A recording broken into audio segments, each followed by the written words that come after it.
আপনি কি জানেন আসামের কোণে এমন এক জায়গা আছে যেখানে পাহাড়, নদী আর মানুষের মায়া মিশে গেছে। আর এই জায়গাটার নাম হলো বরাক ভ্যালি। একে বলে আসামের হিডেন জায়গা।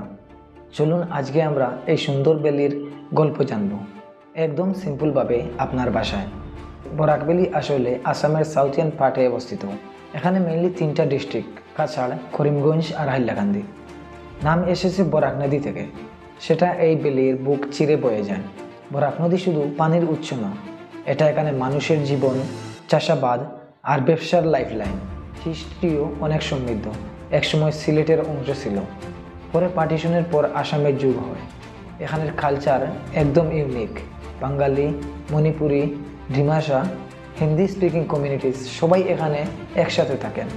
ল্যাঙ্গুয়েজ মিশ্রণও ইন্টারেস্টিং। এখানে মানুষ বাঙালিতে কথা বলে, কিন্তু আসামিজ আর হিন্দি কমন। বরাক ভ্যালির বিউটি এক্সপ্লেন করা মুশকিল।